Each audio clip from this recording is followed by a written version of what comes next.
ஒரு வயசான பாட்டியும் தாத்தாவும் ஒரு பூங்காவில் உட்காந்து பேசிக்கிட்டு இருக்கிறாங்க. அவங்களுக்கு கல்யாணம் ஆகி 53 வருஷம் ஆச்சு. பிள்ளைங்கள்லாம் படித்து பெரிய பெரிய வேலையில் இருக்கிறாங்க. பேரன் பேத்திகளும் நல்ல நிலைமையில் இருக்கிறாங்க. இந்த தாத்தாவும் பாட்டியும் சிரித்து பேசிக்கிட்டு இருந்ததை ஒரு பெரியவர் பார்த்தார். அவருக்கு ஆச்சரியமாக இருந்தது. இந்த வயசுலேயும் இவ்வளவு அந்யோன்யமாக இவங்க பேசிக்கிட்டு இருக்கிறாங்களே அப்படின்னு நினச்சார். சரி, நேரிலேயே கேட்டுருவோமே அப்படின்னு நினச்சிக்கிட்டு கிட்ட போனார். உங்கள் மன வாழ்க்கையின் வெற்றிக்கான ரகசியம் என்ன அப்படின்னு கேட்டார். இதை கேட்டதும் அந்த தாத்தா சிரிச்சுக்கிட்டே பாட்டியை பார்த்தாராம். அதுக்கப்புறம் சொன்னாராம், நான் இந்த அம்மாவை கல்யாணம் பண்ணிக்கிட்டதுக்கும் எங்களுடைய இல்வாழ்க்கை இவ்வளவு நாளாக பலம் குறையாமல் மகிழ்ச்சியாக இருக்கிறதுக்கும் காரணம் ஒன்று தான். அது என்ன காரணம்னா, எங்களுக்கு இடையில பொதுவாக நிறைய குறைகள் உண்டு, அதுதான் காரணம் அப்படின்னாராம். அவர் சொல்கிறது சரிதான் அப்படிங்கிறது மாதிரியே அந்த பாட்டியும் அவரை நிமிர்ந்து பார்த்தாங்களாம். இந்த பெரியவர் மறுபடியும் அந்த பாட்டியை பார்த்து அதே கேள்வியை கேட்டிருக்கார். உங்களுடைய நீண்டகால மன வாழ்க்கைக்கு கிடைச்ச வெற்றி எதனாலேன்னு சொல்ல முடியுமா அப்படின்னு கேட்டாராம். அவங்களும் சிரிச்சுக்கிட்டே பதில் சொன்னாங்களாம். என்ன பதில் தெரியுமா?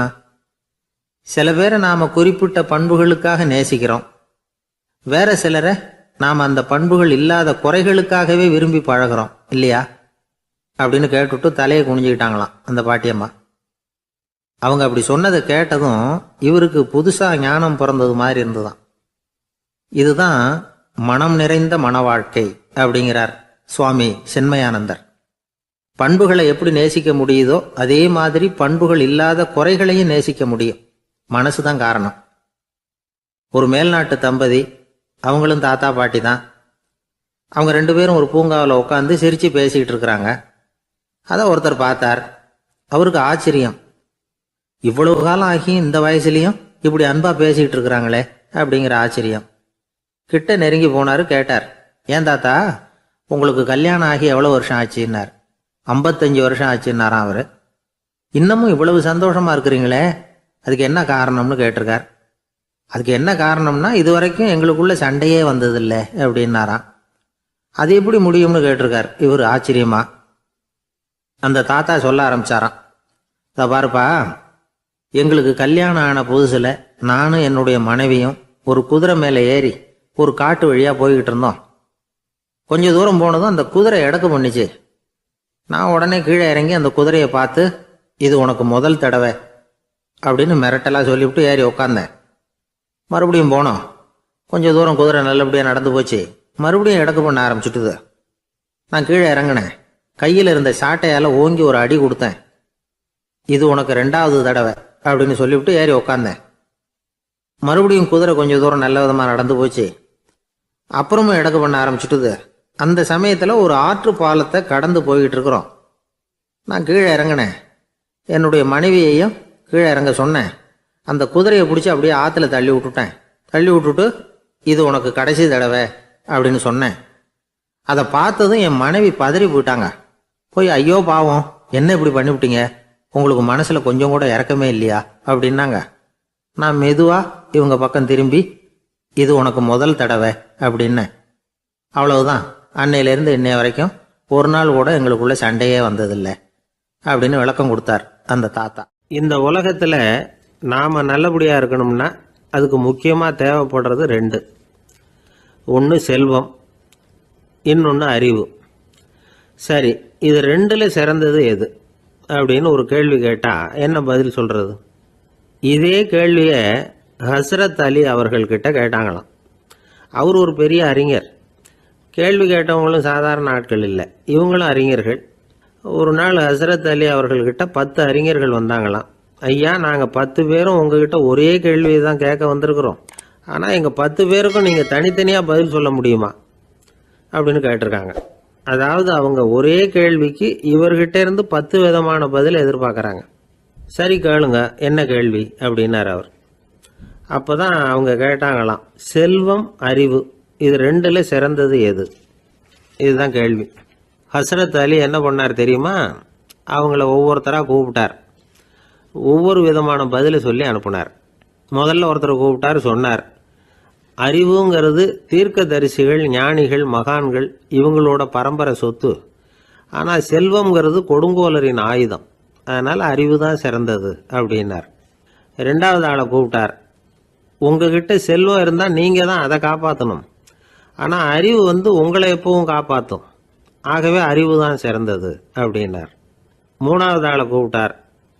செல்வந்தனுக்கு எப்போதும் விரோதிகள் அதிகம், ஆனால் அறிஞனுக்கு நண்பர்கள் அதிகம், அதனால் அறிவு தான் சிறந்ததுன்னார். அடுத்தவரை கூப்பிட்டார். செல்வம் அடுத்தவங்களுக்கு கொடுக்க கொடுக்க குறையும், ஆனால் கல்விங்கிறது அதிகரிச்சுக்கிட்டே வரும், கொடுக்கறதுனால குறையாது, அதனால் அறிவு தான் சிறந்ததுன்னார். இன்னொருத்தரை கூப்பிட்டார். அறிவுள்ளவன் எப்பவும் அதை அடுத்தவங்களுக்கு வாரி வழங்கிக்கிட்டே இருப்பான், அதனால் அவங்ககிட்ட தாராளத்தன்மை இருக்கும், ஆனால் செல்வந்தன்கிட்ட கஞ்சத்தனம் தான் இருக்கும், அதனால் அறிவு தான் சிறந்ததுன்னார்.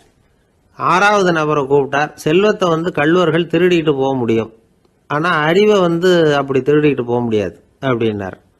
ஏழாவது நபரை கூப்பிட்டார். செல்வம் கால ஓட்டத்தில் அழிஞ்சிரும், ஆனால் அறிவை கால ஓட்டம் ஒன்றும் பண்ண முடியாது, ஆகவே அறிவே சிறந்ததுன்னார். எட்டாவது ஆளை கூப்பிட்டு சொன்னார். செல்வத்துக்கு எப்பவும் எல்லை உண்டு, நிறை உண்டு, அளவு உண்டு, கணக்கு உண்டு, ஆனால் அறிவுக்கு அப்படிப்பட்ட எல்லை எதுவும் கிடையாது, அதனால் அதுதான் சிறந்ததுன்னார். அடுத்தவனை கூப்பிட்டார். செல்வம் உள்ளத்தில் உள்ள ஒளியை போக்கிவிடும், இருட்டை உண்டாக்கிவிடும், விரிந்த மனப்பான்மையை குறுகலாக்கிவிடும், ஆனால் அறிவு அப்படி இல்லை, இருண்ட உள்ளத்தில் ஒளியை பாய்ச்சி அதை விசாலப்படுத்துது, அதுதான் சிறந்ததுன்னார். கடைசியாக 10வது நபரை கூப்பிட்டார். செல்வம் மனசில் செருக்கை உண்டாக்குது, ஆணவத்தை ஏற்படுத்துது, அதனால் நானே கடவுள்னு நினைக்கிற அளவுக்கு மனுஷனை தாழ்த்தி விடுது, ஆனால் அறிவு பணிவையும் பண்பாட்டையும் வளர்க்குது, அதனால் அறிவு தான் சிறந்ததுன்னார். ஆக இப்படி 10 பேருக்கும் 10 விதமாக பதில் சொன்னது மூலமாக ஹஸ்ரத் அலி அவர்கள் அறிவு தான் செல்வத்தை விட சிறந்தது அப்படிங்கிறதுக்கு 10 காரணங்களை சுட்டி காட்டியிருக்கார். அந்த அறிஞர் 10 பேர் கேட்ட ஒரே கேள்விக்கு 10 பதில் சொன்னார். நமக்கு வேண்டிய ஒருத்தர் 10 பேர் கேட்ட கேள்விக்கு ஒரே பதில் சொல்லி சமாளித்தார். கேள்வி என்ன தெரியுமா? என்கிட்ட வாங்கின கடனை எப்போயா திருப்பி கொடுக்க போகிற? இதுதான் அந்த 10 பேரும் கேட்ட ஒரே கேள்வி. இந்த மாதம் 26ஆம் தேதி தந்துடுறேன் அப்படிங்கிற ஒரே பதில் சொல்லி அவ்வளவு பேரையும் இவர் அனுப்பி வச்சுட்டாராம். எல்லாரும் போனதுக்கப்புறம் இவரை தனியாக கூப்பிட்டு கேட்டிருக்கிறாங்க. அது என்ன சார் கணக்கு, 26ஆம் தேதி அன்னைக்கு என்ன அதிசயம் நடக்க போகுது அப்படின்னு கேட்டிருக்காங்க. அதிசயம் அன்னைக்கு இல்லை, அதுக்கு நாளே நடக்க போகுதுன்னாராம். விவரமாக சொல்லுங்கன்னு இருக்காங்க. வேற ஒன்றும் இல்லைங்க, 26ஆம் தேதி தானே எல்லாரையும் வர சொல்லியிருக்கிறேன், அதுக்கு நாளே நான் புறப்பட்டு தலைமறைவாயிட போகிறேன் அப்படின்னாராம் ரொம்ப பெருமையாக. ஒரு நண்பர் அவசரமாக என்கிட்ட ஓடி வந்தார். அப்புறம் சொன்னார், என்னால் நம்பவே முடியல சார், என் பையனா இப்படி அப்படின்னு சொல்லி ஆச்சரியப்பட்டார். உங்கள் பையன் அப்படி என்ன தான் செஞ்சுட்டான் அப்படின்னு கேட்டேன். என்னால் முடியாத ஒரு காரியத்தை அவன் செஞ்சுட்டான் சார் அப்படின்னார். அது என்னன்னு தான் சொல்லுங்களேன். என்ன 5வது வகுப்பில் அவன் ஒரே தடவையில் தேறிட்டான் சார், அதாவது ஒரே அட்டம்ப்டில் பாஸ் ஆகிருக்கான் அப்படின்னார் மூச்சு வாங்க. கஷ்டப்பட்டு பரீட்சை எழுதுனது அவன், இவருக்கு ஏன் மூச்சு வாங்குது? நம்மால் செய்ய முடியாத ஒரு காரியத்தை இன்னொருத்தர் செய்யும் பொழுது அது நமக்கு ஆச்சரியமாக இருக்குது. சர்க்கஸ் பார்க்குறோம், ஒருத்தர் அந்த இடத்துல தொங்குறார், அது நமக்கு ஆச்சரியம், ஏன்னா அது நம்மால் முடியாத காரியம். நம்மால் முடியாத ஒன்றை அடுத்தவர் எளிதாக செய்யும் பொழுது நாம் மருள்வது இயற்கை. இதை தான் தொல்காப்பியம் மருட்கை அப்படின்னு சொல்லுது. இந்த வியப்பு இருக்குதே, இது 4 வகையில் ஏற்படுறதாக தொல்காப்பியம் சொல்லுது. அது என்ன 4 வகை? முதல் வகை எப்படின்னா புதுமையான அரிய செயல்களை செய்கிறது. 2வது வகை என்னென்னா பெரும் செயல்களை செய்கிறது. 3வது வகை என்னென்னா மிக நுட்பமான செயல்களை செய்கிறது. 4வது வகை என்னென்னா ஆக்கம் தரும் செயல்களை செய்கிறது. புதுமை, பெருமை, சிறுமை, ஆக்கமோடு மதினம் சாலா மருட்கை 4 அப்படிங்கிறது தொல்காப்பியம். இன்றைக்கி விஞ்ஞானம் புதுசு புதுசாக எதையோ கண்டுபிடிக்குது. ஆரம்பத்தில் அது ஆச்சரியமாக இருக்குது, அப்புறம் அது நமக்கு பழகி போயிடுது. வானொலி பெட்டி புதுசாக வந்தப்போ ஒரு பெட்டி பேசுதுங்கிறது எவ்வளோ பெரிய ஆச்சரியம். இப்போ யாரும் அதை ஆச்சரியமாக பார்க்குறதில்ல. மதினம் சாலா மருட்கை அப்படின்னு ஒரு சொற்றொடர் வருது பாருங்க, அதில் கருத்தாழம் உண்டு. எதை பற்றியும் போதுமான அளவு புரிந்து கொள்ளாத போது ஒருத்தர் ஆச்சரியப்படுறார். புரிந்து கொண்ட பிறகு ஆச்சரியம் மறைஞ்சு போயிடுது. மிக நுட்பமான செயல்களும் நம்ம ஆச்சரியப்பட வைக்கும். ஒரு அரிசியில் ஒரு திருக்குறள் எழுதி காட்டுறாங்க, ஒரு முட்டை ஓட்டுக்குள்ளே ஓவியம் தீட்டி காட்டுறாங்க. கருங்கல் சிற்பங்களில் எவ்வளவு நுட்பமான வேலைப்பாடுகளை எல்லாம் பார்த்து ஆச்சரியப்படுறோம். இது மாதிரி ஆக்கப்பூர்வமான அரிய செயல்களை செய்கிறது கூட வியப்பை உண்டு பண்ணும். குப்பை கூலங்களை கூட வாழ்க்கைக்கு பயன்படுகிற பொருளாக மாற்றுகிறவர்கள் இருக்காங்க. அவர்களுடைய செயல் வியப்பு அளிக்குது.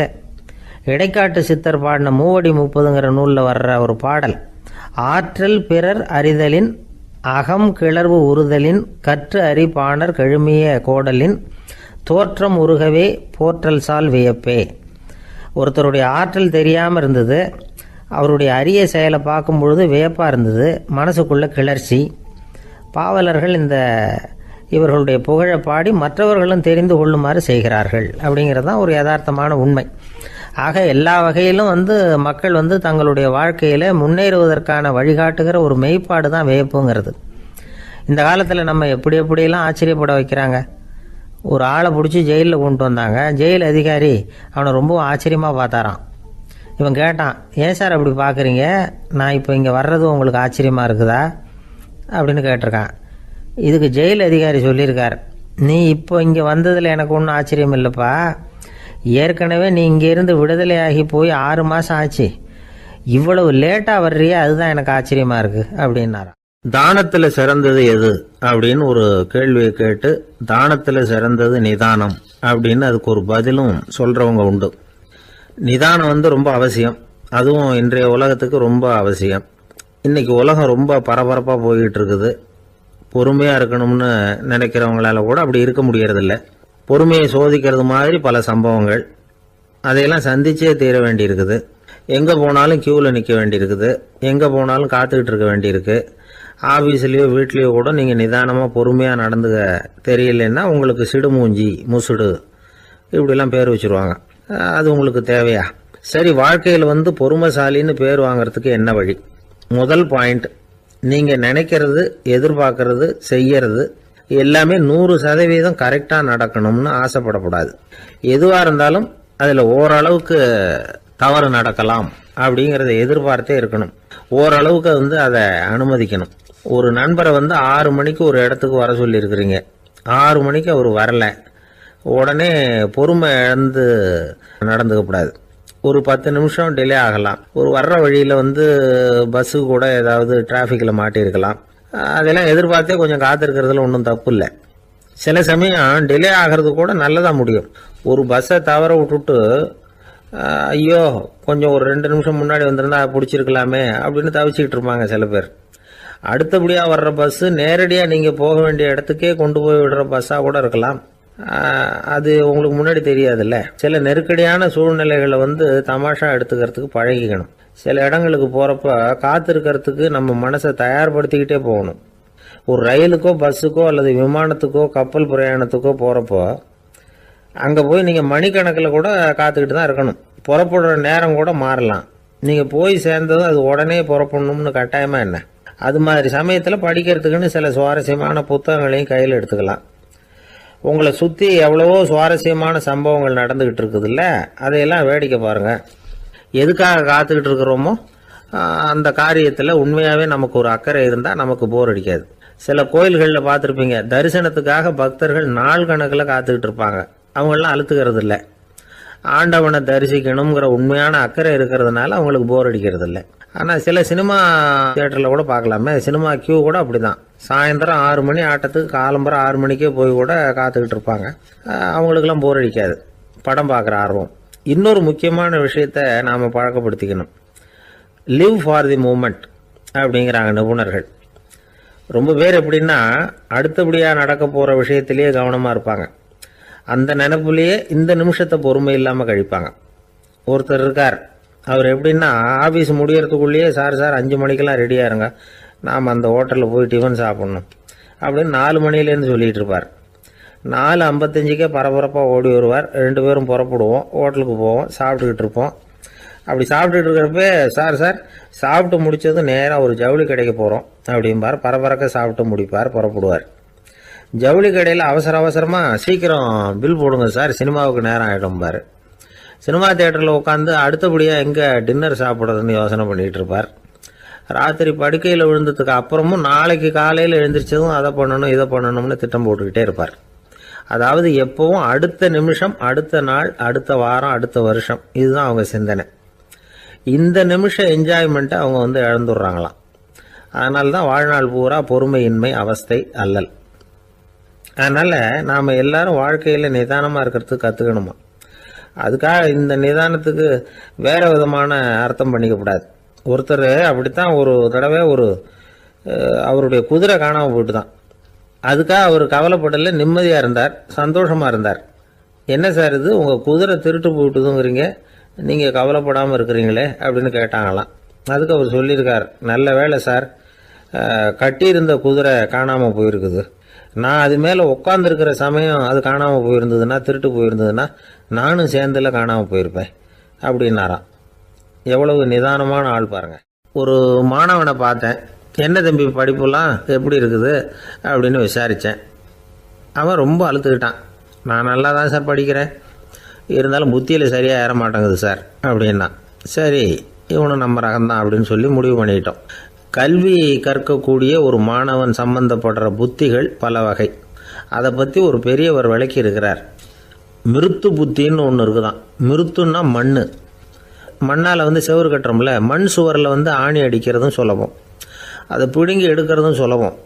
அது மாதிரி சில பேர் குரு சொல்லி கொடுக்குறத சுலபமாக கேட்டு தெரிஞ்சு வச்சுக்குவாங்க, கொஞ்ச நேரத்தில் சுலபமாக மறந்தும் போயிடுவாங்க.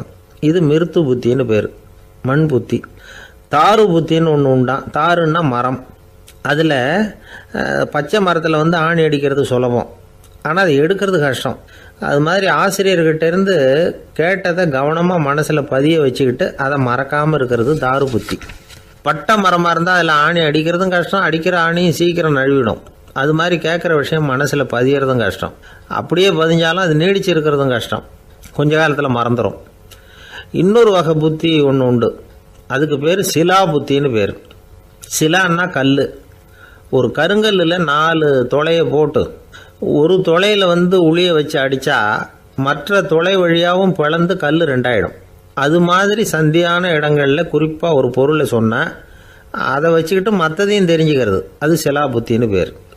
வேணு புத்தின்னா என்ன தெரியுமா? வேணுன்னா மூங்கில் கணுவில் ஒரு பக்கம் உளியை வச்சு அடித்தா 2 பக்கமும் பிளந்துடும்.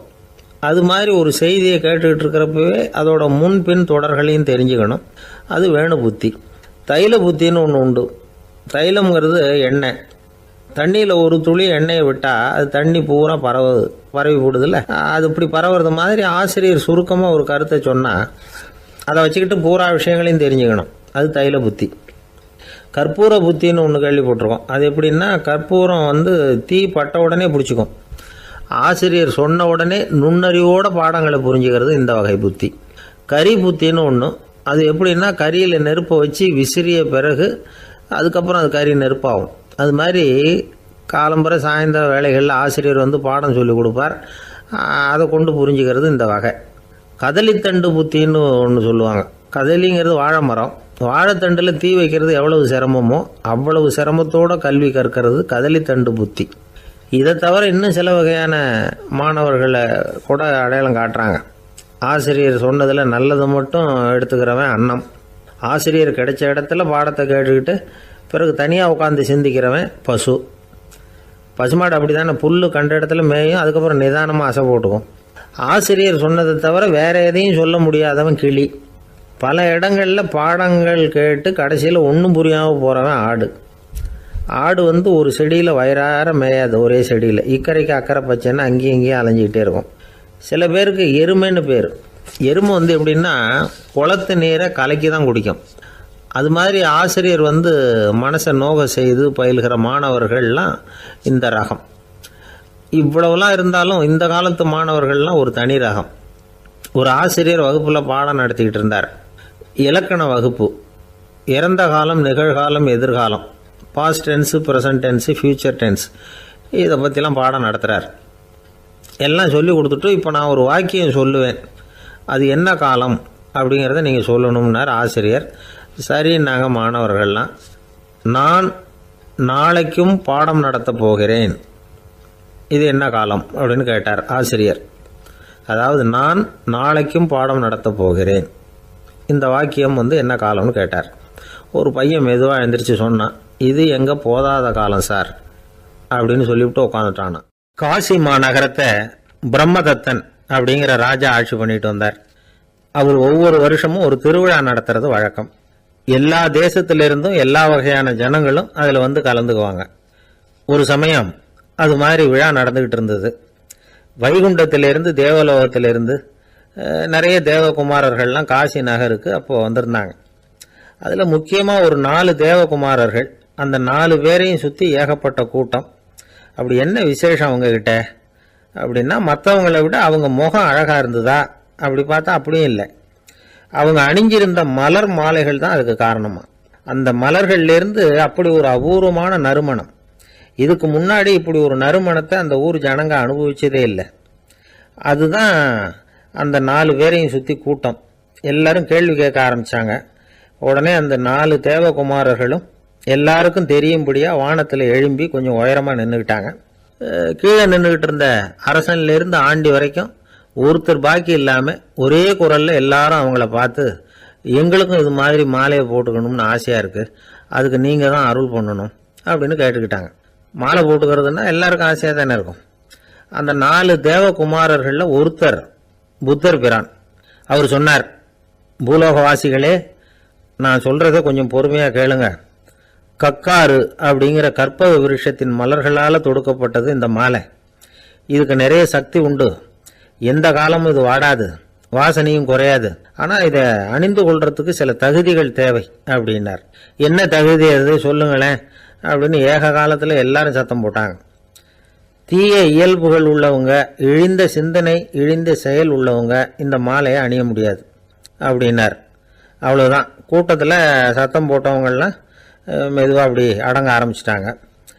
இன்னொரு தேவகுமாரன் சொன்னார், அடுத்தவங்க பொருளை அபகரிக்காதவன், அடுத்தவங்களுக்கு கெடுதல் பண்ணக்கூடிய பொய் பேசாதவன், பேராசையினால் கெட்ட வழியில் பொருள் ஈட்ட நினைக்காதவன் இந்த மாலையை போட்டுக்கலாம் அப்படின்னார்.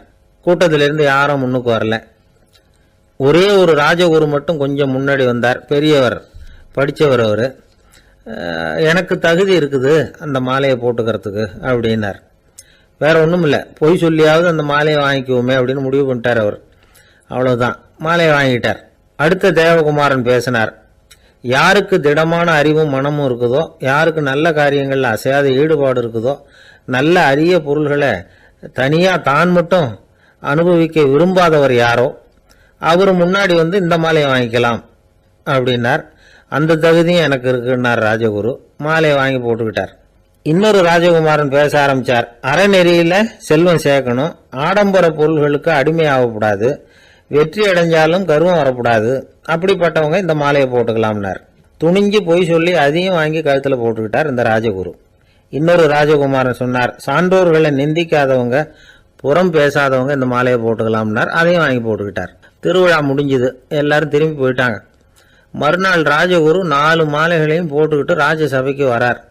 வந்தவர் ரொம்ப அவஸ்தையோடு வர்றார். மாலையெல்லாம் வாடி போயிட்டுது, வாசனை எதுவும் கிடையாது. அது மட்டும் இல்லை, அவருக்கு கடுமையான தலைவலி வேற வந்துட்டுது. துடிச்சு போயிட்டார். மாலையை கழட்டவும் முடியல. ஜனங்கள்லாம் அவரை பார்த்து சிரிக்க ஆரம்பிச்சிட்டாங்க. என்னத்துக்கு ஆசைப்படணும், ஏன் இப்படி கஷ்டப்படணும் அப்படின்னு. ராஜா பார்த்தார். மறுபடியும் விழாவுக்கு ஏற்பாடு பண்ணினார். தேவகுமாரர்கள்லாம் வந்தாங்க. ராஜகுரு வந்தார். மக்கள் முன்னிலையில் அவங்க காலில் விழுந்தார், மன்னிப்பு கேட்டுக்கிட்டார். இந்த மாலையை போட்டுக்கிற தகுதி எனக்கு இல்லை. தகுதி இல்லாத ஒருத்தன் தகாத தகுதியை பொய் மூலம் பெறணும்னு ஆசைப்படுறாங்களே, அவங்களுக்கெல்லாம் என்னுடைய தண்டனை ஒரு எச்சரிக்கையாக இருக்கட்டும்னார். அதுக்கப்புறம் தேவகுமாரர்கள் அவர் கழுத்தில் இருக்கிற மாலையை கழட்டினாங்களாம். அந்த மாலைகளும் பழையபடி மனம் கொடுக்க ஆரம்பிச்சுட்டு தான். இதுலேருந்து நாம் தெரிஞ்சுக்க வேண்டியது என்னென்னா, நமக்கு தகுதி இல்லாத ஒரு கௌரவம் நம்மக்கிட்ட தானாக வந்தால் கூட அதை தவிர்த்து விடுறது தான் நல்லது. அதுதான் புத்திசாலித்தனம். ஒருத்தர் வந்தார், சார் எங்கள் இலக்கிய மன்ற விழாவுக்கு நீங்கள் தலைமை தாங்கணும்னார். உடனே இவர் சொன்னார், பேச்சாளர், சார் இலக்கியத்தை பற்றி பேசுகிற தகுதி எனக்கு இல்லையே அப்படின்னார். உடனே அவர் கூப்பிட வந்தவர் சொன்னார், அந்த தகுதி உங்களுக்கு இல்லைங்கிறது எங்களுக்கும் தெரியும் சார், அதனால தான் உங்களை தலைமை தாங்க கூப்பிடுறேன் அப்படின்னார். அது சரி, தலைமைன்னா அதுக்கு இவர் என்னதான் அர்த்தம் பண்ணுறாருன்னு தெரியல. ஒரு ஆள் அசையாமல் கிடக்கிறார், அவர் இருக்காரா போயிட்டாராங்கிறத எப்படி முடிவு பண்ணுறோம்? அவர் மூக்குக்கு முன்னாடி புறங்கையை வச்சு பார்க்குறோம், மூச்சு வருதா இல்லையா அப்படிங்கிறத கண்டுபிடிக்கிறதுக்காக. மூச்சுங்கிறது அவ்வளவு முக்கியமான ஒரு விஷயம். சுவாசம் இல்லைன்னா எதுவுமே இல்லை. நம்ம பூமி இருக்கே அது கூட சுவாசிக்குதுங்கிறத சோவியத் விஞ்ஞானிகள் கண்டுபிடிச்சிருக்கிறாங்க. பூமிக்கு மேலே இருக்கிற மண் அடுக்கில் காற்றில் உள்ள ஆக்சிஜன் ஆக்சிகரணம் அடையுது அப்படின்னு தான் இதுவரைக்கும் எல்லாரும் நம்பிக்கிட்டு இருந்தாங்க. ஆனால் இப்போ என்ன கண்டுபிடிச்சிருக்கிறாங்கன்னா, அந்த ஆக்சிஜன் பூமிக்குள்ளே 1 கிலோமீட்டர் ஆழம் வரைக்கும் ஊடுருவி போகுதான். பூமிக்குள்ளே 2 பக்கமும் பல கிலோமீட்டர் வரைக்கும் பரவுதான். பூமிக்குள்ளே இருக்கிற நீர்நிலை அடுக்குகள் தான் நுரையீரல் செய்கிற வேலையை செய்யுதான். நம்ம உடம்புல நுரையீரல் இல்லைன்னா ஒன்றும் நடக்காது.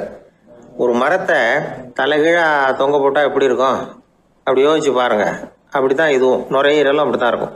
வலது பக்கம் ஒன்று, இடது பக்கம் ஒன்று. வலது பக்கம் நுரையீரல் கொஞ்சம் பெருசாக இருக்கும். நுட்பமான நரம்பு குழாய்கள் அதில் இருக்கும்.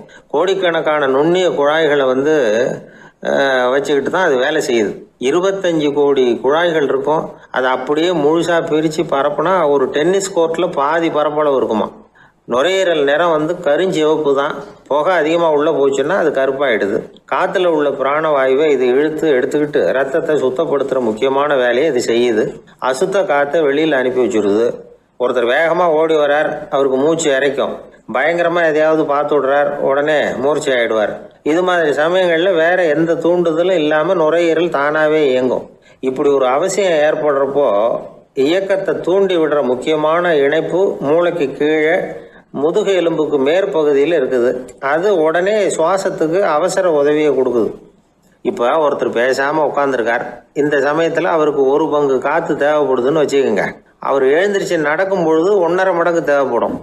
ஓடினார்னா 3 மடங்கு தேவைப்படும். படுத்திருக்கிறப்ப 1/2 மடங்கு தான் தேவைப்படும். இதுக்கு நிமிஷத்துக்கு 16 தடவை மூச்சு விட்டாகணும். இப்படி சாதாரணமாக உள்ளே இழுக்கிற காற்று கொஞ்சம்தான் இருந்தாலும் இது மாதிரி 8 மடங்கு காற்றை உள்ளே இழுத்து வச்சுக்கிற சாமர்த்தியம் நுரையீரலுக்கு இருக்குதான்.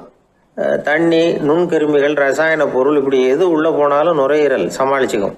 30 வருஷமாக விடாத புகை பிடிக்கிறவர் தொடர்ந்து உள்ளே அனுப்பி வைக்கிற புகையை கூட சமாளிக்குதுன்னா பார்த்துங்களேன். உள்ளே போகிற புகை நுட்பமான சுவாச முடிச்சுகளை அழிச்சு விடுது. கறி புகை அது மேலே படிஞ்சு உபயோகம் இல்லாமல் பண்ணிவிடுது. ஆனாலும் தேவைக்கு அதிகமாக 8 மடங்கு கூடுதலாக சுவாச முடிச்சுகள் நம்ம உடம்புக்குள்ளே இருக்கிறதுனால சமாளிக்க முடியுது. சமாளிக்க முடியலன்னா சில சமயம் மூச்சு திணறும். அதை ஒரு எச்சரிக்கையாக எடுத்துக்கிட்டு புகை பிடிக்கிற பழக்கத்தை விட்டுடணும். அதுதான் நல்லது. ஆனால் அப்படி யார் விடுறது? இணை பிரியாத 2 நண்பர்கள் இருந்தாங்களாம். 2 பேரும் விடாமல் சிகரெட்டு குடிக்கிறவங்க. அதில் ஒருத்தன் செத்து போட்டான். இன்னொருத்தன் அதுக்கப்புறம் 2 சிகரெட்டாக குடிக்க ஆரம்பித்தானா. ஏன் இப்படி பண்ணுறேன்னு கேட்டிருக்காங்க. நான் 1 சிகரெட்டு தான் குடிக்கிறேன். செத்து போன என்னுடைய ஃப்ரெண்டு இருக்கானே, செத்து போனவன், அவனுக்காக இன்னொரு சிகரெட்டு குடிக்கிறேன் அப்படின்னு நானா. இது ரொம்ப ஆபத்து, விட்டுடு அப்படின்னு சொல்லியிருக்காங்க. சரின்னு ஒத்துக்கிட்டான். ஆனால் அதுக்கப்புறமும் 1 சிகரெட் வீதமாக குடிச்சிக்கிட்டே இருந்தான். சிகரெட்டு பழக்கத்தை நீ இன்னும் விடலையான்னு கேட்டாங்களாம். அந்த பழக்கத்தை நான் எப்போ விட்டுட்டேன், இப்போ நான் குடிக்கிறது என் ஃப்ரெண்டுக்காக அப்படின்னு நானா. இவங்கெல்லாம் எப்படி திருந்துறது? நான் கணக்கில் ரொம்ப வீக்கு சார் அப்படின்னு சொல்லிக்கிறதுல நம்மள பல பேர் வெக்கப்படுறதில்ல. நம்ம மூளை கணக்கு போட எப்பவும் தயாராக தான் இருக்குது. ஆனால் அதை நாம் சரியாக உபயோகப்படுத்துறதில்ல. அதுதான் விஷயம். கம்ப்யூட்டர் வந்த பிறகு இன்னமும் சௌகரியமாக போச்சு. கணக்கு போடுற வேலையெல்லாம் அதுகிட்ட ஒப்படைச்சிட்டோம். கம்ப்யூட்டரை விட வேகமாக மனுஷனால் கணக்கு போட முடியுமா அப்படின்னா முடியுமா. ஆனால் முடியும்னு நிரூபித்து காட்டினவங்க இந்த உலகத்தில் ஒரு 10-20 பேர் தான். ஒரு பென்சிலோ காகிதமோ இல்லாம 17 இலக்க எண்களை கூட கூட்டி கழிச்சு பெருக்கி வகுக்கிறாங்க. நீங்க பிறந்ததுல இருந்து இந்த வினாடி வரைக்கும் எவ்வளவு காலம் ஆயிருக்குது அப்படின்னு கேட்டா அதை நொடிகள்ல சொல்றாங்க. ஒரு புத்தகத்தை கொடுத்து படிக்க சொல்லி அதுல மொத்தம் எத்தனை எழுத்து இருக்குது அப்படின்னு கேட்டா கரெக்டா சொல்லி போடுறாங்க. இப்படிப்பட்ட திறமைசாலிகள் இந்த உலகத்துல இருக்கத்தான் செய்யறாங்க. அது சரி, அவங்களால மட்டும் அது எப்படி முடியுது? இதுக்கு சரியான விளக்கத்தை இதுவரைக்கும் யாரும் சொல்லல. இந்த கணக்கு புலிகள், கணித மேதைகள் எப்படி அவ்வளவு பெரிய கணக்கெல்லாம் போடுறாங்கன்னு கேட்டா அதுக்கு யாராலையும் சரியான விளக்கம் கொடுக்க முடியல. ஆனா அவங்க எல்லாம் கொஞ்சம் கூட அலட்டிக்காம கணக்கு போட்டு சொல்லி விடுறாங்க. இவ்வளவுக்கும் அவங்க கணக்கு கல்வியை முறையா கத்துக்கிட்டவங்களா அப்படின்னு கேட்டா அதுவும் கிடையாது. சோவியத் ஆய்வாளர் ஒருத்தர் முதல் தடவையா இது சம்பந்தமா ஆச்சரியமான ஒரு முடிவை சொல்லியிருக்கிறார். அவர் என்ன சொல்றாருன்னா, கம்ப்யூட்டர்களையே தோக்கடிக்கக்கூடிய வேகத்துல கணக்கு போடுகிற திறமையுள்ள மூளை இயற்கையிலேயே சில பேருக்கு மட்டும்தான் இருக்குங்கிறது சரியில்லை. இந்த உலகத்துல பிறந்த எல்லாருடைய மூளைக்குள்ளேயும் ஒரு கம்ப்யூட்டர் மூளை இருக்குது அப்படிங்கிறார் அவர். நம்ம கிட்ட இருக்கிற சாதாரண மூளைக்கு அபாரமான திறமை இருக்குதான். இப்போ உதாரணத்துக்கு ஒரு மாமரத்துல உச்சி கிளையில ஒரு நல்ல மாங்காயை பாக்குறோம். ஒரு கல்லை எடுத்து குறி பார்த்து வீசுறோம். ஒரு தடவை இல்லைன்னா கூட இன்னொரு தடவை கரெக்டா பார்த்து அடிச்சு போடுறோம். மாங்காய் கைக்கு வந்துடுது. இது சாதாரணமா எல்லாரும் செய்யக்கூடிய ஒரு காரியம். இதுல கவனிக்க வேண்டியது என்னன்னா, கண் இமைக்கிற நேரத்துக்குள்ள மனுஷ மூளை அந்த கல்லோட எடை, மாங்காய் இருக்கக்கூடிய உயரம், தூரம், எரிய வேண்டிய விசையின் அளவு, வேகம் எல்லாத்தையும் கணக்கு போட்டு சொல்லிவிடுது. அதுக்கப்புறம் தான் கல்லை வீசுறோம். நம்ம அறியாமலேயே நமக்குள்ள நடக்கிற ஒரு அதிசயம் இது. மனுஷன் படைச்ச கம்ப்யூட்டரால இவ்வளவு சிக்கல் நிறைந்த விஷயத்தை இவ்வளவு சீக்கிரத்துல கணக்கு போட முடியாதான். அதனால்தான் மனித மூளைக்குள்ள ஒரு கம்ப்யூட்டர் மூளை, அதாவது கணக்கு போடுகிற மூளை இருக்குது, அது இயங்குது அப்படிங்கறத அதுல இருந்து புரிஞ்சுக்க முடியும்னு சொல்றாங்க. இத உயிர் கம்ப்யூட்டர் அப்படின்னு சொல்லலாமா, பயோ கம்ப்யூட்டர். இயற்கை என்ன பண்ணி இருக்குதுன்னா, இந்த உயிர் கம்ப்யூட்டர் விசைய அணைச்சு விட்டு உணர்வு மூளையின் செயல்பாட்டை திறந்து விட்டுருக்கு. அதனால உணர்வு மூளையை உபயோகிக்கிற மனுஷன் தன்னுடைய இயற்கை திறமையை மறந்துட்டு தானே வளர்த்துக்கிட்ட திறமையின் மூலமா சிந்திக்க ஆரம்பிச்சான். இந்த இயற்கையின் உயிர் கம்ப்யூட்டர் விசை அணைக்கப்படாம சில பேருக்கு இருந்துருது. அவங்க தான் கணித மேதைகள். அவங்களுக்கெல்லாம் உயிர் கம்ப்யூட்டருக்கும் உணர்வு மூளைக்கும் தொடர்பு ஏற்பட்டிருக்கு. இப்ப இந்த தொடர்பை எல்லாருக்கும் ஏற்படுத்துறதுக்கு ஒரு வழியை கண்டுபிடிச்சிட்டோம்னு வைங்க, அதுக்கப்புறம் நாம எல்லாருமே கணித மேதைகள் தான், கணக்கு புலிகள் தான். அது வரைக்கும் நாம இப்படியே இருந்துட வேண்டியதுதான். நம்மால் ஒருத்தன் மாங்காய் அடிச்ச கதை தெரியுமா உங்களுக்கு? ஒரு மரத்து உச்சியில ஒரு மாங்காயை பார்த்தான். உடனே அவனுடைய மூளை கல்லோட எடை, மாங்காய் இருக்கிற உயரம், எரிய வேண்டிய வேகம் எல்லாத்தையும் ஒரு நொடியில கணக்கு போட்டு சொல்லிவிட்டுது. அடிச்சான், மாங்காய் விழுந்துட்டுது. இருந்தாலும் அவன் தன்னுடைய மூளையை நொந்துக்கிட்டான். மோசமான மூளைன்னா.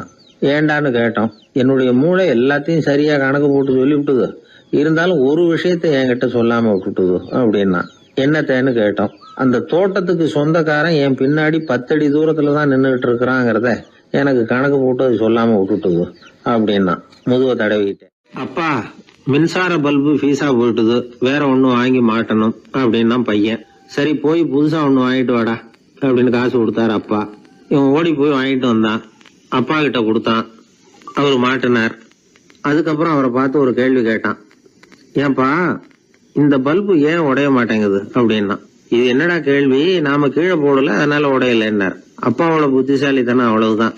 ஆனா பையன் கேட்டது அந்த அர்த்தத்துல இல்ல. ஒரு மின்சார பல்பு குமிழின் கண்ணாடி இருக்குல்ல, அதோட கனம் எவ்வளவு இருக்கும்? ஒரு 1/2 மில்லிமீட்டர் அவ்வளவுதான் இருக்கும் அந்த கனம். அவ்வளவு மெலிசா இருக்கிற ஒரு கண்ணாடி குமிழ இந்த ஹோல்டர்ல மாற்றம் நம்ம விரலால அழுத்தி புடிச்சு திருக வேண்டியிருக்கு அந்த சமயத்துல. அப்படி செய்யறப்ப அது உடையறது இல்ல. நம்ம விரலோட அழுத்தத்தை தாங்கி நிற்கிற அளவுக்கு அதுக்கு பலம் எங்க இருந்து வந்தது? இதுதான் பையன் கேட்ட கேள்வியோட அர்த்தம். இந்த காலத்து பிள்ளைங்களுக்கு விஞ்ஞான அறிவு அதிகம், அதனால இப்படி எல்லாம் கேள்வி கேட்பாங்க. அப்பாவுக்கு தெரியுதா இல்லையான்னு சோதிக்கிறதுக்காக கூட இப்படி கேட்பாங்க.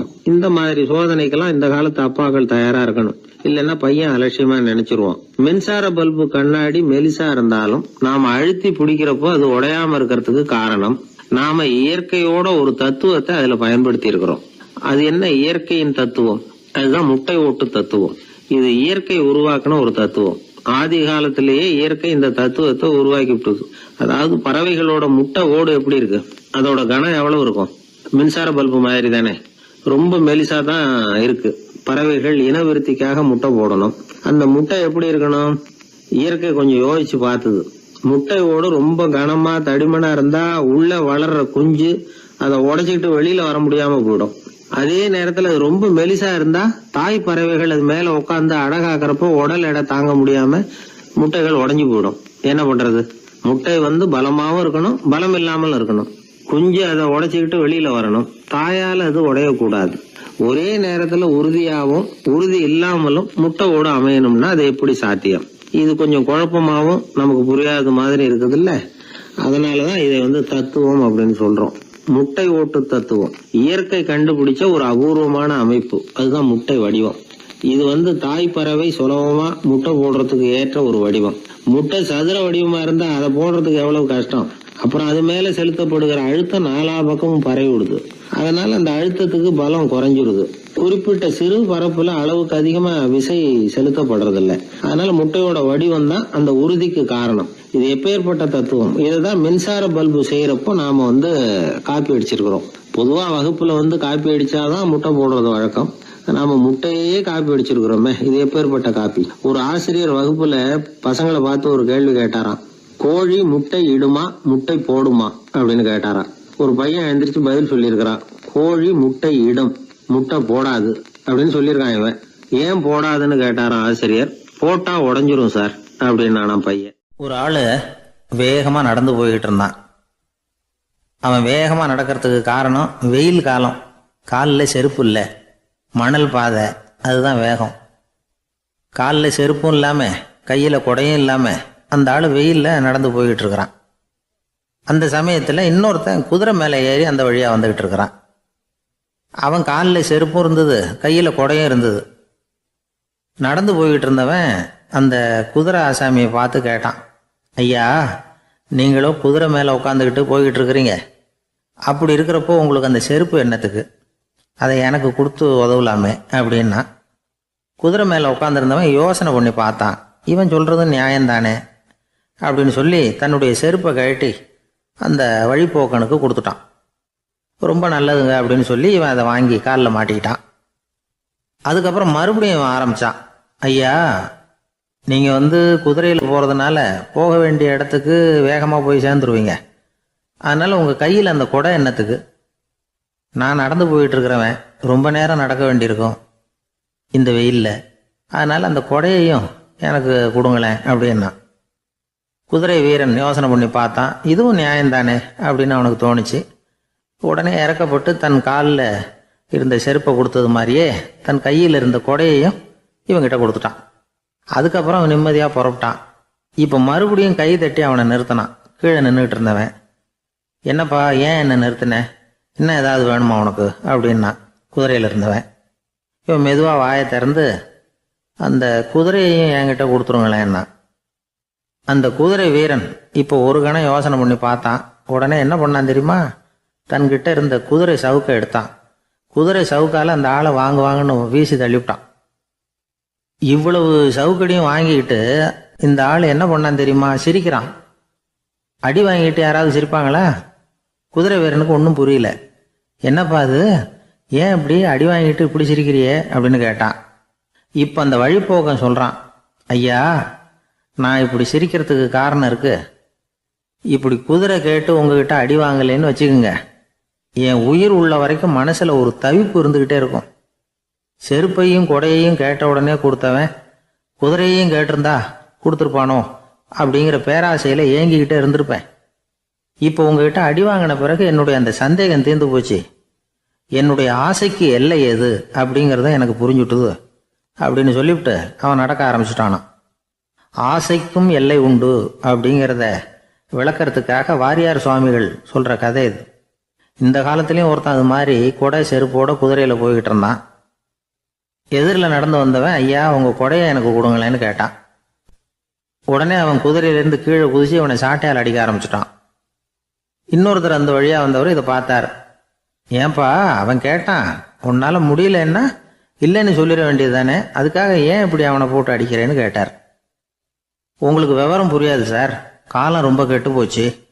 கேட்டதை கொடுத்தேன்னு வச்சுக்கோங்க, இந்த குதிரையே என்னோடது, அவன் திருடிக்கிட்டு போகிறான் அப்படின்னு என் பேரில் புகார் கொடுக்க ஆரம்பிச்சிருவான் சார் அப்படின்னா. அது எப்படி அவ்வளோ உறுதியாக சொல்கிறேன்னு கேட்டார் அவர்.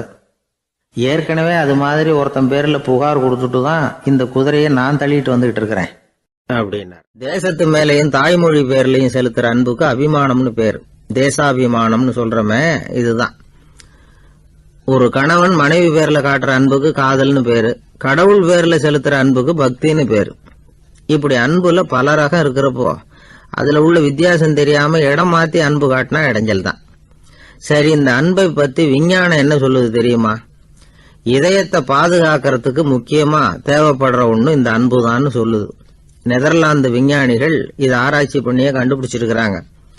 கொஞ்சம் முயல் குட்டிகளை 2 பிரிவா பிரிச்சாங்க. 2 குரூப்புக்கும் கொழுப்பு அதிகமா உள்ள ஆகாரத்தையே கொடுத்துக்கிட்டு வந்தாங்க. ஆனா ஒரு குரூப்புக்கு வெறுமன ஆகாரத்தை கொடுத்ததோட சரி, இன்னொரு குரூப் முயல்களுக்கு ஆகாரம் கொடுத்ததோட நிறுத்திக்கல. அதுக்கு முன்னாடி கூண்டுகளை திறந்து விட்டு முயல்களை கொஞ்ச நேரம் எடுத்து கொஞ்சி விட்டு அதுக்கப்புறமா ஆகாரம் கொடுத்தாராம் ஆராய்ச்சியாளர். இந்த குரூப்புக்கு இதய பாதிப்பு 60% குறைச்சலா இருந்துதான். சில நோயாளிகளுக்கு ஹார்ட் அட்டாக் வந்தாலும் அதை தாங்கிக்கிட்டு குணமாகிற சக்தி அதிகமா இருக்குது. இது எப்படின்னு ஆராய்ச்சி பண்ணி பார்த்துருக்கிறாங்க. அவங்க எல்லாம் மனைவி தன் பேர்ல ரொம்ப அன்பா இருக்கிறதாக நினைக்கிறவங்களா இருக்கிறாங்களாம். இதய நோயாளிகள் பல பேரை சந்திச்சு இதய நோய் ஏற்பட என்ன காரணம்னு கேட்டிருக்கிறாங்க. அவங்க சொன்ன காரணம்லாம் சாப்பாடு சம்பந்தமா இல்லையா, மனைவி அன்பா இல்ல, இப்படிப்பட்ட காரணத்தை தான் சொல்றாங்களாம். அதனால இதயத்தை பாதுகாக்கணும்னு நினைக்கிறவங்க அடுத்தவங்க அன்பா இருக்கிறது மாதிரி பாத்துக்குங்க, அதுதான் முக்கியம். ஒருத்தர் முகம் பூரா பிளாஸ்டரி போட்டுட்டு வந்தார், ரொம்ப கோபமா. என்னங்க ஆச்சுன்னு விசாரிச்சேன். எல்லாம் உங்களால தான் சார்னார். விவரமா சொல்லுங்களேன். என்ன உங்க தகவலை கேட்டுட்டு ஒரு பூனைக்குட்டியை கையில எடுத்தேன், அன்பா அதை தடவி கொடுக்கறதுக்காக.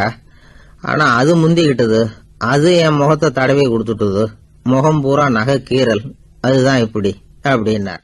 எனக்கு வாழ்க்கையே வெறுத்து போச்சு சார் அப்படின்னு சொல்லிட்டு ஒருத்தர் வந்தார்.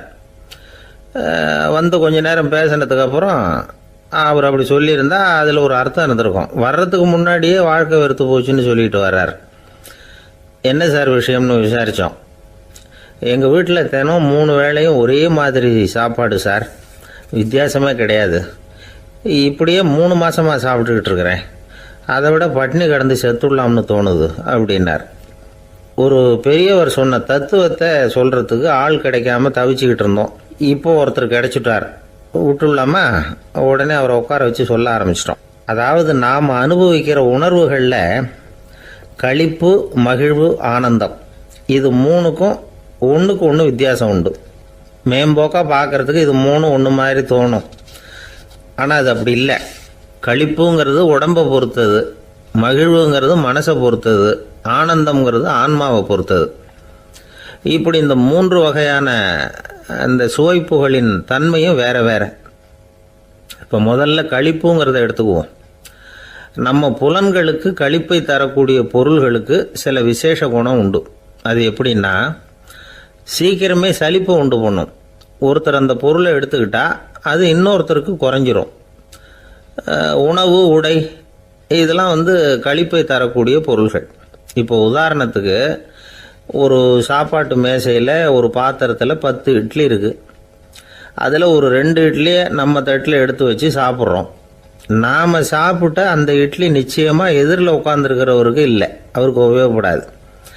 நாம் சாப்பிட்ட அதே இட்லியை அவரும் சாப்பிட முடியாது, அவர் வேற தான் எடுத்து வச்சுக்கணும். அது மாதிரி நாம் ஒரு சட்டையை எடுத்து போட்டுக்கிறோம், அதே சட்டையை அதே நேரத்தில் இன்னொருத்தர் போட்டுக்க முடியாது. புலன்களுக்கு களிப்பை தரக்கூடிய இது மாதிரி பொருள்கள்லாம் முதல் தடவை நமக்கு கொடுக்குற களிப்பை 2வது தடவையும் கொடுக்காது, 3வது தடவை இன்னும் குறையும், கடைசியில் வெறுப்பாக மாறிடும். ஒவ்வொன்றா இட்லியை தொடர்ந்து சாப்பிட்றோம்னு வச்சுக்கோங்க, முதல் இட்லி தரக்கூடிய சுவையை 30வது இட்லி தராது. முதல் தடவை புது சட்டையை போட்டுக்கிறப்ப நமக்கு இருக்கிற களிப்பு அதே சட்டையை 100வது தடவையாக போட்டுக்கிறோம்னு வைங்க, அப்போ இருக்குமா? இருக்காது. இதுதான் களிப்பு. அதாவது சீக்கிரமே சலிப்பை தரக்கூடியது. ஒருத்தர் எடுத்துக்கிட்டால் இன்னொருத்தருக்கு குறைஞ்சி போகக்கூடியது. ஆனால் மகிழ்ச்சிங்கிறது அப்படி இல்லை. ஒருத்தர் அனுபவிக்கிறதுனால இன்னொருத்தருக்கு குறைஞ்சி போகாது. இப்போ காலையில் சூரியன் உதயம் ஆகிறத பார்த்து சந்தோஷப்படுறோம், அதையே இன்னொருத்தரும் பார்த்து சந்தோஷப்படலாம். ஒரு நல்ல சங்கீதத்தை கேட்குறோம், ஒரு அழகான ஓவியத்தை ரசிக்கிறோம், நீங்கள் ரசிக்கிற அதே நேரத்தில் இன்னொருத்தரும் அதை ரசிக்கலாம். அதனால் அது குறைஞ்சி போகிறதில்ல, இது மகிழ்வு. ஆனால் ஒன்று, ஒரே பாடலை திரும்ப திரும்ப கேட்டுக்கிட்டு இருந்தால் கடைசியில் அலுப்பு தட்டும். அதாவது மகிழ்வுங்கிறது எப்படின்னா, மற்றவங்களோட பகிர்ந்து கொள்றதுனால குறையாது. ஆனால் ஒரே பொருள் மீண்டும் மீண்டும் அனுபவிப்பை தர்றப்போ முதல்ல மகிழ்வு அதிகரித்து அதுக்கப்புறம் அது மங்கி மறைஞ்சு போயிடும். இதுதான் அந்த மகிழ்வுங்கிறதுக்கு இலக்கணம். சரி, இப்போ 3வதாக சுகம் தரக்கூடிய ஆனந்தம்ங்கிறது எப்படின்னா, இது நமக்கு உள்ளே இருந்து சுரக்கிறது. மனசு சலனங்கள்லேருந்து விடுபடுறப்போ இந்த ஆனந்தம் நமக்கு கிடைக்கும். இது நிலையான சுகம், ஆத்ம சுகம். களிப்பிலிருந்து மகிழ்வுக்கும், மகிழ்விலிருந்து ஆனந்தத்துக்கும் செல்றது தான் மனிதன் நடத்த வேண்டிய முக்கியமான பயணம். இவ்வளவு விஷயத்தையும் கேட்டுட்டு இந்த காலத்து பையன் ஒருத்தன் வந்தான். சார், இப்போ நீங்கள் ஒரு சாப்பாட்டு மேசையில் ஒரு 10 இட்லி வைக்கிறீங்க, என்ன உட்கார வைங்க, எதிரில் இன்னொருத்தனை உட்கார வைங்க, நான் களிப்பு மகிழ்வுலாம் தாண்டி நேரடியாக ஆனந்தத்துக்கு பயணம் பண்ணி காட்டுறேன் அப்படின்னா. ஒன்றும் புரியல அவன் சொன்னது. அது எப்படி, என்ன பண்ணுவ நீ அப்படின்னு சொல்லி கேட்டோம் ஆச்சரியமா. 2 இட்லி சாப்பிட்டா தானே சார் கழிப்பு. நான் 10 இட்லியும் மொத்தமாக சாப்பிட்ருவேன். அடுத்தவனுக்கு எதுவும் கிடைக்காது. அவனுக்கு கிடைக்காதபடி நாமே சாப்பிட்டுடுறோம்ல, அதுதானே நமக்கு ஆனந்தம் அப்படின்னு அதுக்கு ஒரு விளக்கம் சொல்கிறான். கத்தியை தீட்டாதே புத்தியை தீட்டு அப்படின்னு ஒரு பெரியவர் புத்தி சொன்னார். அதை கேட்ட ஒரு இளைஞன், அது எப்படி பெரியவரை புத்தியை தீட்டுறது? கத்தியை தீட்டுன்னு சொன்னால் ஒரு கருங்கல்லில் கத்தியை தேய்க்கலாம், புத்தியை தீட்டுன்னு சொன்னால் எப்படி தலையை கொண்டுட்டு போய் தரையில் தேய்ச்சிக்கிட்டு இருக்க முடியுமா அப்படின்னா. அந்த பெரியவர் உடனே புரிஞ்சுக்கிட்டார், இந்த இளைஞனுக்கு புத்தி கூர்மை கம்மி அப்படிங்கிறத புரிஞ்சுக்கிட்டார். அது சரி, அறிவுக்கும் புத்திசாலித்தனத்துக்கும் என்ன வித்தியாசம்? இது ஒரு முக்கியமான கேள்வி. அறிவுன்னா என்ன, புத்திசாலித்தனம்னா என்ன? இதே கேள்வியை சாக்ரட்டிஸ் கிட்ட அவருடைய சீடன் ஒருத்தன் கேட்டானான். ஐயா, அறிவுக்கும் புத்திசாலித்தனத்துக்கும் என்னங்க வித்தியாசம் அப்படின்னு கேட்டிருக்கான். சாக்ரட்டிஸ் நிமிர்ந்து பார்த்துருக்கிறார் அந்த சீடனை. அதுக்கப்புறம் சொன்னாராம், நான் சொல்கிறேன் உன்னுடைய கேள்விக்கு பதில், ஆனால் அதுக்கு முன்னாடி நீ ஒரு காரியம் பண்ணணும்னாரான். என்னங்க செய்யணும் சொல்லுங்கன்றிருக்கான். அதோ பாரு, ஒரு பெரியவர் உட்காந்துருக்கிறாரு, அவர்கிட்ட போ, இங்கேருந்து பக்கத்தில் இருக்கிற அந்த கிராமத்துக்கு போய் சேர எவ்வளவு நேரம் ஆகும் அப்படின்னு கேட்டுட்டு வா அப்படி சொன்னார் சாக்ரட்டிஸ். சரின்னு சொல்லிவிட்டு இவன் போனான். அந்த பெரியவர் முன்னாடி போய் நின்னான். ஏங்க பெரியவரை, இங்கேருந்து அதோ தெரியுத அந்த கிராமத்துக்கு போய் சேர்றதுக்கு எவ்வளவு நேரம் ஆகும் அப்படின்னு கேட்டான். பெரியவர் நிமிர்ந்து பார்த்தார், ஆனால் பதில் எதுவும் சொல்லலை. இவன் மறுபடியும் ஒரு தடவை அதே கேள்வியை அவர்கிட்ட கேட்டான். என்னங்க, நான் கேட்குறது உங்கள் காதில் விழுதா? அந்த கிராமத்துக்கு போய் சேர்றதுக்கு எவ்வளோ நேரம் ஆகும் அப்படின்னு சொல்லி மறுபடியும் கேட்டான். அப்பவும் அவர் பதில் சொல்லலை. உடனே அவன் மனசுக்குள்ளே முடிவு பண்ணிக்கிட்டான், சரி பெரியவர் ஒரு மாதிரியாக தெரிகிறார், புத்தி சுவாதீனம் சரியில்லாத ஒரு மாதிரி தெரியுது அப்படின்னு நினச்சிக்கிட்டே வந்த வழியிலே திரும்பி வந்துட்டான். கொஞ்சம் தூரம் நடந்திருப்பான். இப்போ அந்த பெரியவர் மறுபடியும் கூப்பிட்டார், இளைஞனே இப்படி வாடினார். இவனுக்கு ஒன்றும் புரியல. மறுபடியும் திரும்பி நடந்தான். அவர் முன்னாடி போய் நின்னான். பெரியவர் சொன்னார், தம்பி, இங்கேருந்து அந்த கிராமத்துக்கு போய் சேர்றதுக்கு 5 நிமிஷம் ஆகும் அப்படின்னார்.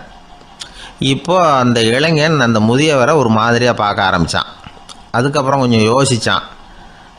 பிறகு அவர்கிட்டே கேட்டுட்டான், ஏங்க பெரியவரை, இதே பதிலை அப்போவே என்கிட்ட சொல்லியிருக்கலாமே, என்னை திரும்பி போன்னு சொல்லிவிட்டு பாதி தூரம் போனதுக்கப்புறம் மறுபடியும் கூப்பிட்டு அதுக்கப்புறம் இப்படி சொல்கிறீங்களே, இது நியாயமா அப்படின்னா.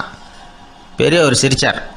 அதுக்கப்புறம் சொன்னார், ஏன்பா, நீ எவ்வளவு வேகமாக நடக்கிறேங்கிறத பார்க்காம நீ கிராமத்துக்கு போய் சேர வேண்டிய நேரத்தை எப்படி என்னால் சொல்ல முடியும்?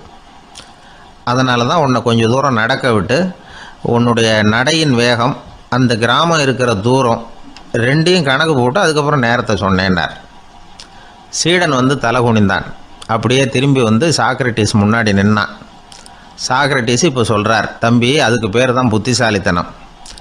இந்த அறிவு கூர்மை வந்து எல்லா இளைஞர்களுக்கும் வரணும் அப்படிங்கிறதுக்காகத்தான் கத்தியை தீட்டாதே புத்தியை தீட்டு அப்படின்னு பெரியவங்கள்லாம் சொல்லிகிட்டு இருக்கிறாங்க. புத்தியை தீட்டுறவங்கெல்லாம் வாழ்க்கையில் அறிவாளியாகிறாங்க, தீட்டாதவங்க கோமாளியாகிறாங்க. இதுதான் இன்றைக்கி நடக்கிறது. அதனால் அறிவு கூர்மைங்கிறது வேற. இந்த காலத்து ஆசாமி ஒருத்தர் இன்னொருத்தரை பார்த்து கேட்டார், ஏங்க, ஒரு விமானம் இங்கேருந்து புறப்பட்டு 2 மணி நேரத்தில் மதுரைக்கு போய் சேருது. நல்லா கவனிங்க, ஒரு விமானம் இங்கேருந்து புறப்பட்டு 2 மணி நேரத்தில் மதுரைக்கு போய் சேருது அப்படின்னா என்னோடய வயசு என்னன்னு கேட்டார். இவர் கேட்குறதுல ஏதாவது அர்த்தம் இருக்கா? அதாவது இங்கேருந்து புறப்பட்டு 2 மணி நேரம் ஆகுது மதுரைக்கு போகிறதுக்கு, அப்படின்னா என் வயசு என்னன்னு கேட்குறாரு. இதை கேட்ட உடனே அவர் பதில் சொன்னார், அப்படின்னா உங்களோட வயசு 20 அப்படின்னார். எப்படிங்க அவ்வளவு கரெக்டாக சொன்னீங்க அப்படின்னு கேட்டார். வேறு ஒன்றும் இல்லை, எங்கள் பக்கத்து வீட்டில் ஒரு முழு பைத்தியம் இருக்குது, அதோட வயசு 40, அப்படின்னா உன் வயசு 20 தான் இருக்கணும் அப்படின்னார். அரை பைத்தியம்னு முடிவு பண்ணிக்கிட்டார். அதனால் வாழ்க்கையில் அறிவு கூர்மைங்கிறது ரொம்ப அவசியம். அந்த புத்திசாலித்தனம் இருக்கிறவங்க வாழ்க்கையில் வெற்றி பெறுவது நிச்சயம். இந்த உலகத்தில் எவ்வளவோ உயிரினங்கள் இருக்குது, ஒவ்வொன்றும் ஒவ்வொரு விதமாக சண்டை போடுது. இப்போ 2 மாடு சண்டை போட்டுக்குதுன்னு வச்சுக்கோங்க, என்ன பண்ணும்? 2 முட்டிக்கும். அதுக்கு சண்டை போடுறதுக்கு ஆயுதமாக உபயோகப்படுறது அதோட கொம்பு. 2 சேவல் சண்டை போட்டுக்குதுன்னு வச்சுக்கோங்க, அதுக்கு ஆயுதமாக உபயோகப்படுறது அதோட கால் நகம். காலால் தான் அது ஒன்றோட ஒன்று சண்டை போட்டுக்கும். ஆனால் 2 மனுஷன் சண்டை போட்டுக்கிறான்னு வச்சுக்கோங்க, இவன் இன்னதை தான் ஆயுதமாக உபயோகப்படுத்துவான்னு குறிப்பிட்டு சொல்ல முடியாது. கல்லை எடுப்பான், கத்தி எடுப்பான், துப்பாக்கி எடுப்பான், என்ன வேணாலும் பண்ணுவான். வாயால் திட்டுவான், கையால் அடிப்பான், காலால் உதைப்பான், சகலகலா வல்லவன். விலங்குகள்லாம் பொதுவாக வாயை சாப்பிட்றதுக்கு மட்டும்தான் உபயோகப்படுத்துது. ஆனால் இவனுக்கு சாப்பிட்றதுக்கும் அதுதான், சாப்பிட்டு விட்டு திட்டுறதுக்கும் அதுதான்.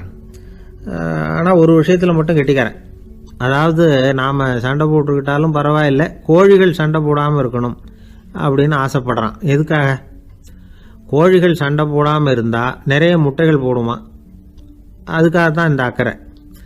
கோழி பண்ணை வச்சிருக்கிறவங்களுக்கு இது ஒரு பெரிய பிரச்சனை. அதாவது பண்ணையில் இருக்கிற கோழிகளுக்குள்ளே அடிக்கடி சண்டை வந்துடும், அதனால் முட்டை உற்பத்தி குறைஞ்சிரும். சரி, இதுக்கு என்ன பண்ணுறது? பண்ணையில் போய் உட்காந்துக்கிட்டு தினமும் பஞ்சாயத்து பேசிகிட்டு இருக்க முடியுமா? அமெரிக்காவில் கோழி பண்ணை வச்சிருக்கிற ஒருத்தர் இதை பற்றி யோசனை பண்ணி பார்த்தாராம். ஒரு வழியையும் கண்டுபிடிச்சிருக்கார். கோழிக்கெல்லாம் மூக்கு கண்ணாடி மாட்டி விட்டுட்டோம்னா அது சண்டை போடுற குணம் குறைஞ்சிரும், முட்டை அதிகமாகிடும். அந்த கண்ணாடியில் உள்ள லென்ஸு சிவப்பு நிறத்தில் இருக்கணும், அவ்வளவுதான் அப்படின்னு அவர் கண்டுபிடிச்சாராம். இது ஏற்கனவே நடைமுறையில் கண்டுபிடிக்கப்பட்ட ஒரு விஷயம். ஆனால் எல்லா கோழிக்கும் சிவப்பு மூக்கு கண்ணாடி எப்படி மாட்டி விடுறது? அப்படியே மாட்டி விட்டாலும் அது நழுவாமல் இருக்கணுமே. இப்போ நாமெல்லாம் நடு விரலால் மூக்கு கண்ணாடி நடுவில் தொட்டு அப்படி ஸ்டைலாக சரி பண்ணிக்கிறோம், அது மாதிரி கோழி எப்படி சரி பண்ணிக்கும்? இதுதான் பிரச்சனை. இதுக்கு அவர் என்ன வழி கண்டுபிடிச்சாருன்னா, கோழிக்கெல்லாம் மூக்கு கண்ணாடிக்கு பதிலாக விழியொட்டு வில்லைகள், கான்டாக்ட் லென்ஸ், அதை பொருத்தி விட்டா என்ன அப்படின்னு யோசனை பண்ணார். அதே மாதிரி பண்ணார். அதே மாதிரி செஞ்சு பார்த்தார், வெற்றி. அதுக்கப்புறம் கோழியெல்லாம் சண்டை போட்டுக்கலையாம், சமாதான பிரியர்கள் ஆகிட்டு தான். கோழிகளுக்கு இயல்பாகவே சண்டை போடுற குணம் உண்டு. ஆனால் அதோட கண்ணுக்கு பார்க்குற பொருள்லாம் ரோஜா நிறத்துலையோ அல்லது இன்னும் சொல்ல போனால் அழுத்தமான சிவப்பு நிறத்துலையோ தெரிஞ்சதுன்னா சண்டை போடுற குணம் குறைஞ்சிருதான்.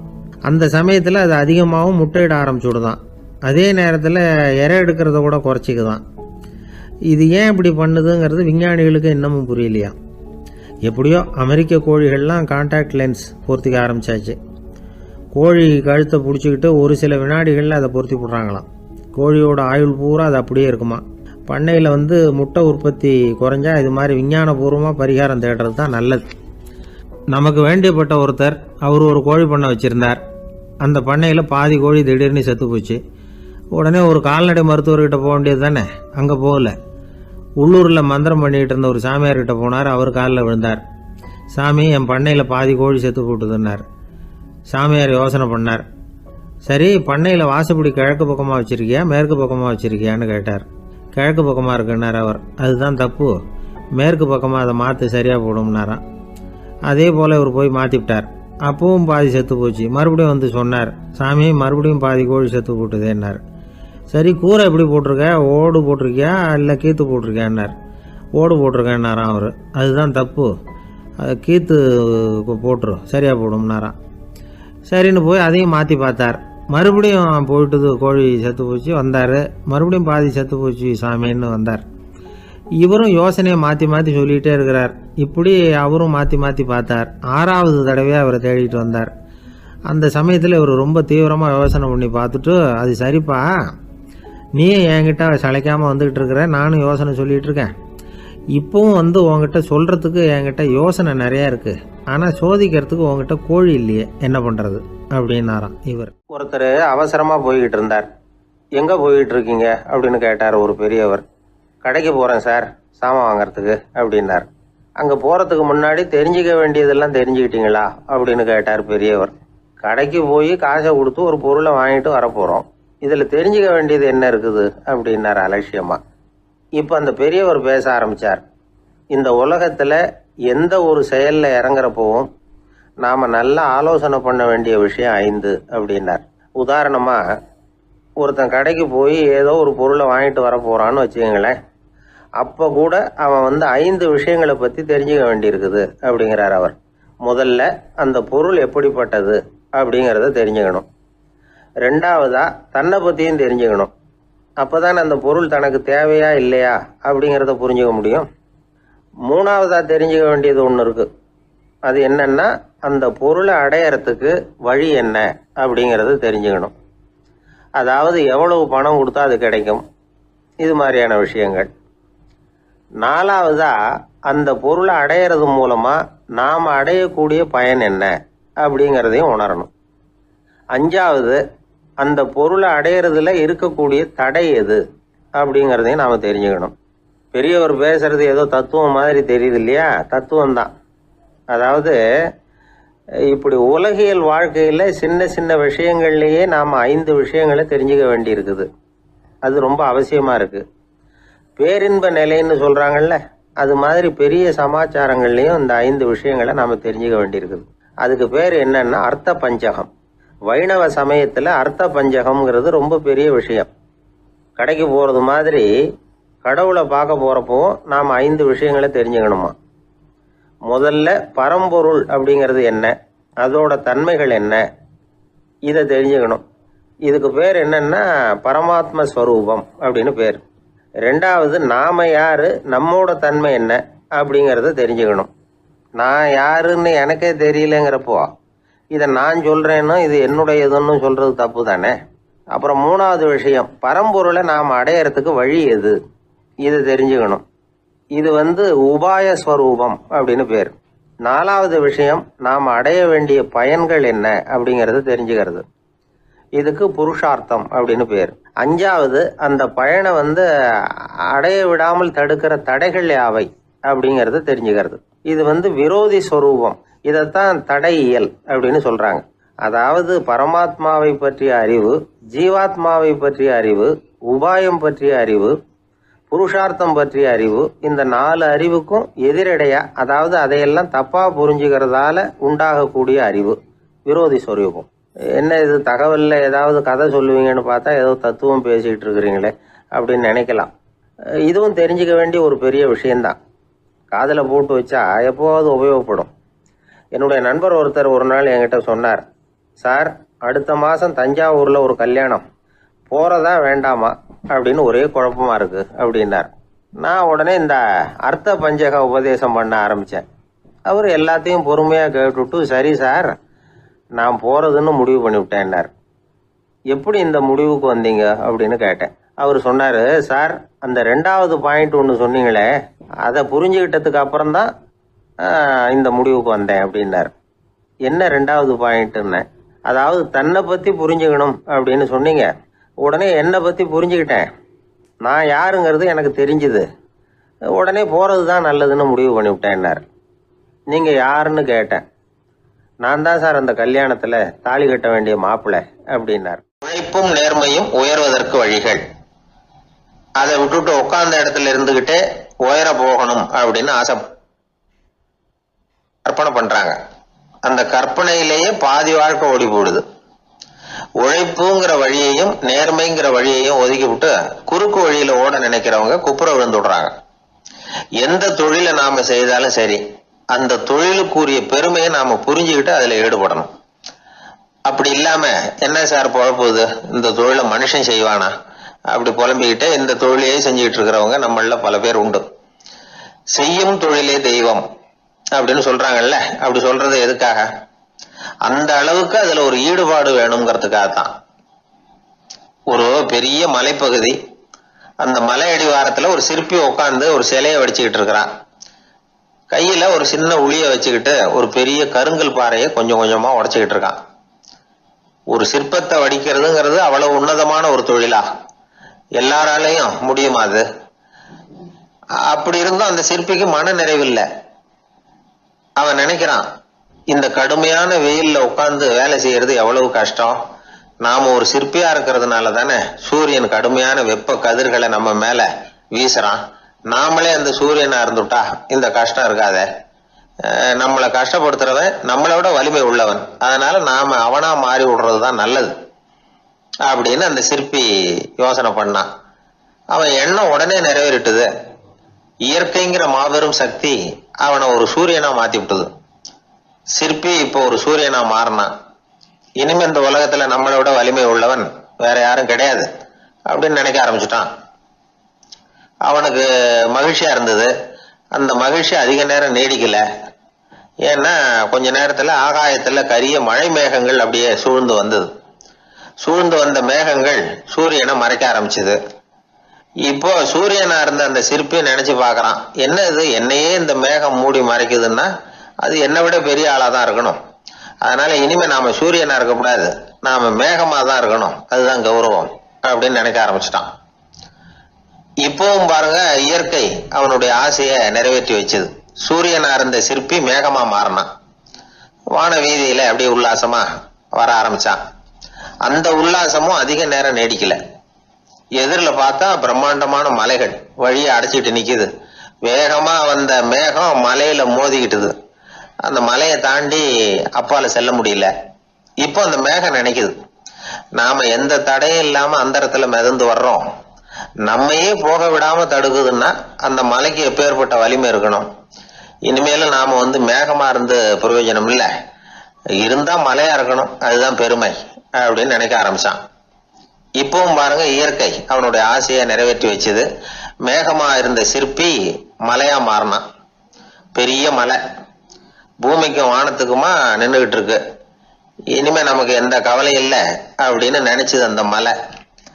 இப்படி நினைச்சுக்கிட்டு இருந்த வேளையில அந்த மலையோட காலடியில அடிவாரத்துல ஏதோ சத்தம் கேட்டுது. என்ன சத்தம் இது அப்படின்னு சொல்லி அந்த மலை மெதுவா குனிஞ்சு பார்த்துதான். பார்த்தா அங்க ஒரு மனுஷன் தன்னுடைய கையில உளிய வச்சுக்கிட்டு மலையை கொத்திக்கிட்டு இருக்கிறான். ஏதோ ஒரு சிற்பத்தை வடிக்கிறதுக்காக அவன் முயற்சி பண்ணிட்டு இருக்கிறான். இப்போ அந்த மலை நினைச்சுதான், மலையே ஒருத்தன் உடைக்கிறான்னா அவன் எப்பேற்பட்ட வலிமை உள்ளவனா இருக்கணும். இனிமேலும் மலையா இருந்து பிரயோஜனம் இல்ல, மனுஷனா மாறணும், அதுதான் சரி அப்படின்னு நினைச்சுதான். அந்த வினாடியே அந்த மலை ஒரு மனுஷனா மாறிச்சு. அவன் கையில ஒரு உளி, பழையபடியே ஒரு கருங்கல் பாறையை கொத்த ஆரம்பிச்சான். அந்த ஆள் பழைய நிலைமைக்கு வந்துட்டான். இந்த கதையிலிருந்து நாம தெரிஞ்சுக்க வேண்டியது என்னன்னா, தன்னுடைய உண்மையான பலம் என்னங்கிறது தெரியாமலே தாவி தாவி தடுமாறிக்கிட்டு இருக்கிறான் மனுஷன் அப்படிங்கிறது தான். இனிமேலாவது அதை புரிஞ்சுக்கணும், புரிஞ்சுக்கிட்டு புறப்படணும் வாழ்க்கையில வெற்றி பெறறதுக்கு. ஒரு குடும்ப தலைவருக்கு விபரீதமா ஒரு ஆசை வந்துதான். அதாவது ஒரு நாள் பூராவும் புடவை கட்டிக்கிட்டு மனைவி செய்கிற வீட்டு வேலைகள், சமையல் வேலைகள் எல்லாத்தையும் தானே செய்யணும், மனைவிக்கு ஆண் வேஷம் போட்டு ஆபீஸுக்கு அனுப்பி வச்சுடணும் அப்படின்னு ஆசைப்பட்டான். இதுதான் அந்த ஆசை. அதே மாதிரி செஞ்சான். பெண் வேஷத்துல சமையல் பண்ணிட்டு இருந்தான். இருட்டி விட்டுது. இந்த சமயத்துல வாசல் கதவு தட்டப்படுற சத்தம் கேட்டுது. ஓடி போய் திறந்தான். பக்கத்து வீட்டு அம்மா கிடுகிடுன்னு உள்ள வந்துட்டாங்க, காப்பி பொடியோ ஏதோ வாங்கறதுக்கு. இவன் பயந்து போய், கமலாம்மா, நான் சுசீலா இல்ல, சுசீலாவோட புருஷன், பெண் வேஷத்துல இருக்கிறேன், சும்மா